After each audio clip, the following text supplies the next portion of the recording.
Bienvenue, aujourd'hui on va te présenter le process exact de comment est-ce qu'on a généré plus de 170 000 euros de chiffre d'affaires et ça en e-commerce organique avec mon collaborateur Mathis et tout ça sans dépenser un seul centime en ads avec une marge allant de 60 à 70%. Aujourd'hui on va se concentrer sur l'intégralité de nos stratégies organiques et littéralement à la fin de cette vidéo vous serez en capacité de pouvoir reproduire le même process, de pouvoir générer plus de 5 000 euros par mois en utilisant cette stratégie. Et je pense que cette vidéo va être assez unique sur le marché français parce qu'on va dévoiler l'ensemble de nos stratégies, 100% de ce qu'on utilise dans notre business en e-commerce va être présent dans cette vidéo. Que vous ayez déjà une boutique e-commerce, que vous soyez en ads ou en organique, que vous galérez à être rentable, ou bien que vous êtes sur le point de lancer votre activité en e-commerce, vous êtes sur la bonne vidéo. Et juste avant ça, comme je le dis souvent, les chiffres valent mieux que les mots. Bienvenue, donc c'est moi, Mathis, maintenant qui vous reprend pour vous montrer un peu des chiffres plus concrets, notamment sur une marque e-commerce que j'ai vraiment relancée début juin. Donc on va pouvoir vraiment voir des chiffres qui sont frais, qui datent d'il n'y a pas longtemps et qui étaient vraiment lors du lancement. Cette boutique, elle avait déjà tourné très légèrement au préalable, mais je m'étais vraiment pas penché dessus plus que ça. Donc on peut voir que j'ai quand même eu des résultats qui sont satisfaisants, parce qu'au bout du deuxième jour, j'étais déjà à 650 euros. Quand je parle du deuxième jour, c'est à partir du moment sur lequel j'ai commencé à poster mes vidéos. Bien sûr, comme on vous l'a déjà dit précédemment, nous on tourne en 100% organique. On va vraiment pas aller chercher d'ads pour consolider nos marges tout simplement. On vise du minimum 55% et on va aller chercher du 65% voire 70% quand c'est possible sur certaines boutiques. Pour vous dire, sur celle-ci, je tourne à 64% de marge. Quand on voit que sur les 15 premiers jours où je l'ai relancé, j'ai pu faire 3100 euros de chiffre d'affaires, ça reste quand même assez bien, assez satisfaisant. J'ai également un panier moyen qui est à 68 euros. Sur cette niche, moi, je m'en satisfais et ça me va très bien. Et on peut voir aussi que j'ai un taux de clients récurrent qui est assez intéressant, pardon, puisqu'il y a beaucoup de boutiques qui ont négligé ça. Mais malgré le peu de ventes que j'avais fait au préalable, enfin avant début juin, j'ai quand même 17% de clients récurrents sur cette boutique-là. Pour vous dire, moi, et pour vous raconter un peu plus mon histoire, ça fait maintenant 1 an et demi que je fais de l'e-com. Enfin, que j'ai lancé ma première boutique, sinon je m'y intéresse bien avant et actuellement j'ai 19 ans. Je vais vous montrer juste après notamment des résultats sur une boutique que j'avais lancée, donc sur ma première boutique que j'ai lancée en e-commerce. Et c'est vraiment celle-là qui m'a fait tout simplement fait mes premiers chiffres. J'étais assez bon parce que sur la première boutique que j'ai lancée, elle a direct eu des résultats. Donc ça, comme vous pouvez voir, c'est le premier mois de lancement, c'était en décembre 2024, ça remonte. Bien sûr, je peux faire un petit refresh juste pour les personnes qui sont plus sceptiques. Et après, on va analyser toute la data au fil des mois. Comme je vous disais, ouais, j'ai commencé le premier mois avec 1500 euros de chiffre d'affaires. C'était ma toute première boutique, donc c'est là où je testais, je voyais un peu comment ça se passait. Et toujours en 100% organique, comme je l'ai déjà dit précédemment. Après, ici, j'étais sur une boutique qui est monoproduit. Donc, il n'y avait qu'un seul produit et du coup, j'avais un prix fixe qui était de 50 euros. C'est pas sur cette boutique que j'ai dégagé le plus de marge, mais je m'en sortais quand même avec 67% de marge. Et vu les chiffres que j'ai fait, ça reste bien sûr intéressant. Ensuite, du coup, on peut passer au second mois, en janvier 2025. Ici, j'ai pu faire 5300 euros. On peut voir que le début du mois, il était assez calme. Après, j'avais beaucoup d'ajustements à faire. Je revoyais pas mal ma stratégie à cette période parce que je connaissais pas encore toutes les bonnes méthodes qui marchent et que maintenant je duplique sur l'ensemble de mes boutiques. Et je sais que lorsque je les applique, derrière, il va y avoir des résultats. Ensuite, on va directement passer au mois de février. Là, j'ai presque doublé encore une fois mon chiffre d'affaires. Je suis passé à 9100 euros avec des journées qui sont plutôt intéressantes. Donc, j'ai fait mon premier 800 euros day. C'était vraiment une période qui était pas mal pour moi parce que c'était les premiers chiffres. Actuellement, j'avais que 18 ans à peine. Donc, voilà, on peut voir que toujours mon panier moyen il tourne à 50 euros vu que je vous ai déjà dit au préalable que c'était une boutique monoproduit là-dessus. Et j'aurais carrément pu la diversifier, mais je m'y connaissais pas assez à cette période-là. On passe à mars, qui a continué d'évoluer encore une fois, avec presque plus, enfin plus de 50% d'évolution dans le positif encore une fois, avec des journées à plus de 1K day. Du coup, c'était une première pour moi avec un 1300 euros ici, 1200 euros ici, 1100 euros ici, 1100 euros ici. Et maintenant, grâce à toutes les stratégies que j'avais pu établir pour ma première boutique, je sais vraiment ce qui marche bien.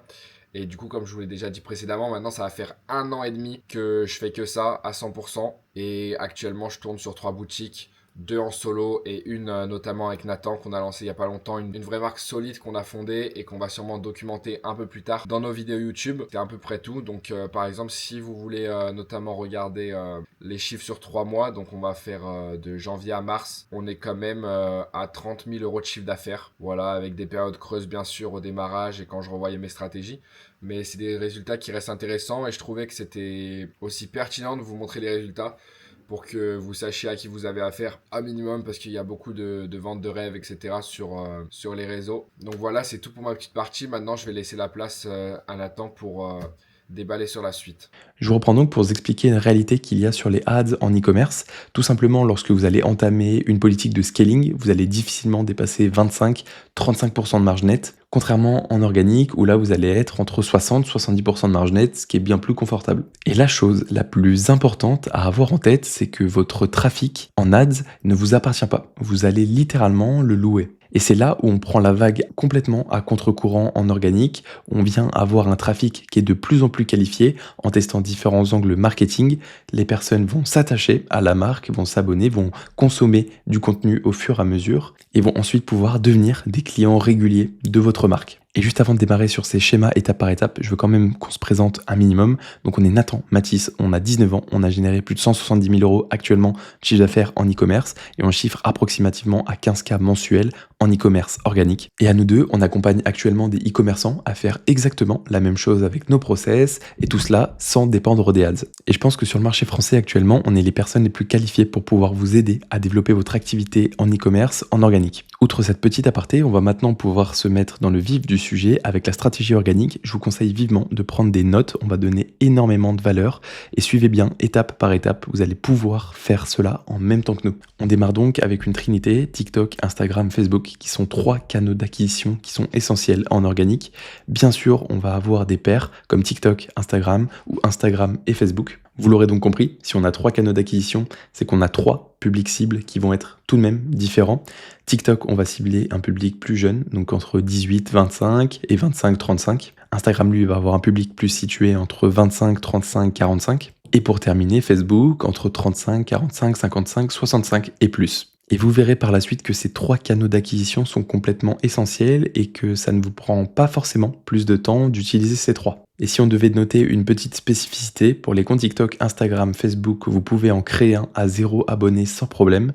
Mais pour TikTok, on va vous recommander d'avoir plus de 1000 abonnés. Et pourquoi cela ? Parce qu'en dessous de 1000 abonnés, vous n'avez pas le droit de mettre un lien. Et si vous n'avez pas de lien sur TikTok, le funnel d'achat il devient directement plus long. Donc ce qui veut dire plus de friction pour le potentiel client. Mais surtout, qui a déjà pris le temps de prendre un lien qu'il trouve sur TikTok, de le copier et de le coller ensuite sur Google ? Très peu de monde. Donc potentiellement, si vous créez du contenu sur TikTok et que vous n'avez pas ces 1000 abonnés, vous perdez 80% des potentiels visiteurs qualifiés de votre boutique. Et il y a quelque chose qui est pris beaucoup trop à la légère dans le marché du e-commerce, que ce soit en organique et même en ads. En organique, vous devez poster au minimum 2 fois par jour sur chaque canal d'acquisition, ce qui veut dire 6 vidéos. Bien sûr, on va pas être sur 6 vidéos uniques. 2 vidéos que vous allez dupliquer à la fois donc sur TikTok, sur Instagram et sur Facebook. Et là où les mots deviennent importants, c'est le mot minimum. Le volume est la clé. Si vous n'avez pas de volume, vous n'aurez pas de trafic. Comprenez que si vous avez la meilleure boutique, le meilleur produit, le meilleur funnel, si personne ne voit et ne comprend l'utilité de votre produit, personne n'achètera. Et ça va être très simple car si vous avez un taux de visite sur votre boutique qui se situe à 1%, ce qui veut dire que 1000 vues va vous rapporter 10 visiteurs, si vous postez 4 vidéos par jour par réseau social et qu'elles font toutes les 4 1000 vues, et ça se comprend assez facilement car une vidéo se duplique sur 3 canaux d'acquisition, donc potentiellement 3 fois plus de vues, donc 3 fois plus de visites et donc potentiellement 3 fois plus de commandes sur votre site. L'organique, c'est à la fois mathématique et logique, mais il va devoir y avoir un énorme travail derrière de compréhension du marché, d'analyse du marché et également une adaptabilité que vous devrez avoir face aux data. Me revoilà dans un endroit différent et maintenant je vais concrètement vous montrer le process organique qu'on utilise donc sur ces 3 canaux d'acquisition que vous allez devoir vous-même mettre en place si vous voulez avoir des créatifs de qualité. Et c'est ce clairement sur quoi on travaille sur l'implémentation avec nos élèves en coaching qui ont clairement voulu passer à l'étape supérieure, avoir une marque qui va être pérenne sur le temps, avec des revenus réguliers sans pression et sans se demander si son compte Meta Ads il a pas sauté. On recherche des personnes ultra motivées à développer leur business en ligne. Donc si tu penses que c'est ton cas, tu peux réserver un call tout simplement dans la description avec nous. Et maintenant passons au process concret avec les fondations, la douleur cible. Sur l'ensemble de vos vidéos, il va y avoir un point commun à toutes les vidéos. Il va y avoir une douleur cible que votre produit va devoir répondre pour le client. Et pour l'ensemble de ce que je vais vous raconter, on va se baser sur un stylo, comprendre la douleur de votre persona et comprendre comment est-ce qu'on va réussir à lui vendre son stylo. Donc concrètement, si on part des bases, la douleur d'un stylo, c'est vouloir écrire, vouloir signer un chèque et être dans l'incapacité de le faire. Donc potentiellement, c'est sur ça qu'on va jouer. Et avant de passer au concret, il faut savoir qu'on a 3 étapes qui sont complètement essentielles et ça c'est un funnel qui s'appelle le tofu, mofu, bofu, top of the funnel, middle of the funnel et bottom of the funnel. Vous allez devoir axer votre contenu en fonction de ces 3 parties-là et vous allez voir que certaines parties vous paraissent logiques et que même peut-être vous les utilisez déjà dans votre business. On va donc passer maintenant au tofu, donc le top of the funnel, c'est lorsqu'on va vouloir capter une audience froide, donc un grand nombre de personnes et vouloir les qualifier. Et pour commencer, on va devoir faire des vidéos qui vont leur donner conscience du problème. La prise de conscience, elle est juste obligatoire. Si vous voulez qu'une personne un jour achète sur votre boutique, elle va devoir avoir un besoin et ce besoin, il va falloir le créer. Donc concrètement, tu veux vendre ce stylo, tu vas devoir faire donc du tofu et tu vas pouvoir mettre dans ta première vidéo. C'est horrible, à chaque fois que je veux signer mes chèques de banque, je n'ai plus d'encre dans mon stylo et je ne sais pas comment faire. Je dis un truc vraiment ultra basique, mais c'est pour vraiment vous faire comprendre le problème. Avec ça, la personne va sûrement se reconnaître dans ses paroles et va commencer à développer une conscience de comment régler ce problème. Et ce qui est bien, c'est qu'elle est déjà sur votre vidéo, donc là, vous allez pouvoir storyteller votre marque. Et donc sur ta vidéo, tu vas pouvoir dire, c'est sur ce constat qu'on s'est basé pour créer la marque Stabilo. On a créé un stylo parfait qui a une encre infinie et qui vous permettra littéralement de pouvoir signer l'ensemble de vos chèques de banque. Et donc là, tu vas montrer au client que tu es parti d'un problème et tu as voulu résoudre ce problème. Et pour atteindre ça, tu as ton stylo. Une fois cette partie faite, vous allez devoir passer sur du mofu. Donc c'est là où vous allez devoir construire la confiance. Ça va se passer par différentes vidéos que les personnes vont tomber dessus, bien sûr, dans leur feed Insta, TikTok, Facebook. Ça va passer à la fois par des démonstrations de produits. Donc regardez, ce stylo peut écrire sur 1 km sans s'arrêter. Et vous allez tout simplement le mettre en démonstration. Et ça, c'est juste super fort parce que la personne ne peut que croire ce qu'elle voit. Ensuite, vous pouvez également passer par du avant-après. Avant, j'avais une peau terne, mate, et maintenant, j'ai une peau ultra lisse et douce. Donc là, j'ai donné pour un exemple de produit de beauté, mais ça aussi, c'est ultra flagrant. Les personnes adorent voir des avant-après, voir ce à quoi elles ressemblent actuellement et voir ce à quoi elles pourront ressembler avec votre produit. Et l'une des parties qui est ultra importante, ça va être de faire un contenu qui est instructif, de permettre aux personnes de se rendre compte du problème qu'elles ont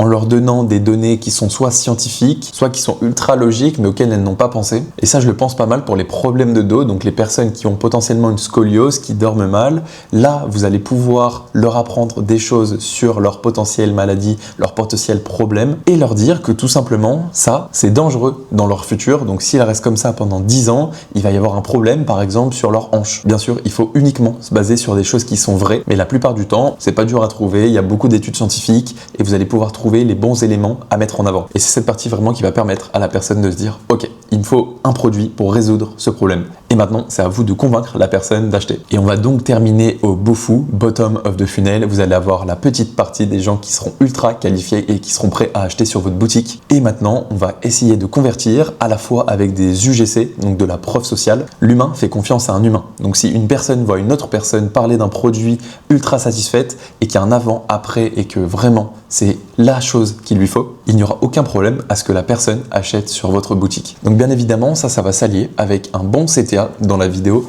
On recommande un CTA au milieu de la vidéo et un CTA encore plus agressif avec par exemple livraison offerte, livraison 24 heures, etc. Et ça en fin de vidéo. Et maintenant, on va passer à la partie la plus applicable. Tu pourras même enregistrer ce petit morceau de vidéo et prendre beaucoup de notes. Et à chaque fois que tu vas publier une vidéo, tu vas te demander si ces 5 points ils sont bien respectés parce que c'est vraiment ultra important si tu veux évoluer en e-commerce. Tout d'abord, le hook, il faut savoir que les 3 premières secondes, c'est ce qui va littéralement déterminer si ta vidéo va marcher ou non. Tu vas devoir dès le début réussir à parler à ton client en lui montrant un problème qu'il a. L'objectif, c'est qu'il se reconnaisse directement pour qu'il reste sur la vidéo et qu'il soit ensuite enclin à acheter ton produit. Ici, tu vas devoir faire un mélange de hook visuel et de hook textuel. Et tu sais que c'est vraiment bien réussi quand tu regardes tes analytics et qu'en moyenne, tu as plus de 60% des personnes qui restent après 3 secondes de vidéo. Le deuxième point qui est ultra important, ça va être d'avoir un montage rythmé. des coupures régulières. Il faut savoir qu'aujourd'hui, en 2026, on est dans l'économie de l'attention. Donc concrètement, prendre 1 minute du temps d'une personne, c'est déjà énorme. Il va falloir que tu proposes un montage qui est vraiment agréable à regarder, qui tienne la personne en haleine au fur et à mesure de la vidéo. Et pour savoir si c'est bien réussi, juste demande-toi si tu seras en capacité de regarder la vidéo 5-10 fois sans t'en lasser. Troisième point qui est ultra important, c'est savoir si tu rotationnes sur tes formats. Il faut jamais faire le même format. Si à chaque fois tu montres ce stylo, tu fais un avant après l'avoir utilisé sur ta feuille, ça n'a aucun intérêt. Les personnes vont comprendre dès la première vidéo l'utilité et après ils vont pas regarder tes prochaines vidéos. Il va falloir que tu changes régulièrement tes formats. En fait, tu vas les retrouver, ça va faire comme une forme de cercle. Donc le format 1, le format 2, le format 3, le format 4 et après ça va juste être une boucle. En quatrième point qui est complètement essentiel, ça va être l'analyse de la rétention. Il va falloir comprendre les analytics, que ça soit sur TikTok, Instagram, Facebook. Il y a des analytics qui sont ultra précises, qui vont littéralement te donner le temps de rétention de la vidéo. Ça, c'est vraiment important. Tu vas comprendre également si c'est plus des hommes, des femmes qui vont regarder. Tu auras également la tranche d'âge. Ça, c'est ultra important. Tu vas comprendre le pouvoir d'achat de ta cible. Et lorsque tu vas arriver à bien décortiquer ces analytics, tu vas pouvoir faire les vidéos les plus propres, qui auront donc un meilleur taux de conversion et in fine déclencheront plus de ventes. Et le dernier point qui est ultra important, qui peut sembler logique mais à la fois pas tant que ça, si tu as des contenus qui ne marchent pas, que tu as essayé 3-4 fois, stop-les. Même si tu les apprécies, tu penses qu'ils sont de bonne qualité, il faut que tu les stoppes absolument. Ça va simplement te prendre du temps, du volume de vidéos qui part en cacahuète. Tu vas avoir aucun trafic qualifié sur ta boutique. Donc vraiment, concentre-toi sur ce qui marche, oublie le contenu qui ne marche pas. Il faut faire confiance, comme je l'ai dit, aux chiffres et non pas à son ressenti. Vous avez maintenant tous les éléments, le système complet étape par étape qui nous a permis de générer plus de 170 000 € de chiffre d'affaires. Et si vous faites ça sérieusement, il n'y aura aucun frein au fait que vous génériez des chiffres similaires. Et maintenant, si vous voulez arrêter de stagner et passer à une vitesse supérieure, que l'on implémente tout cela avec vous, qu'on regarde ensemble, votre boutique fait des audits 100% gratuits actuellement. Bien sûr, les places, elles sont limitées vu qu'on le fait nous-mêmes. Mais si ça vous parle, c'est que vous êtes probablement un profil qu'on recherche. Donc n'hésitez pas, réservez votre call tout simplement dans la description.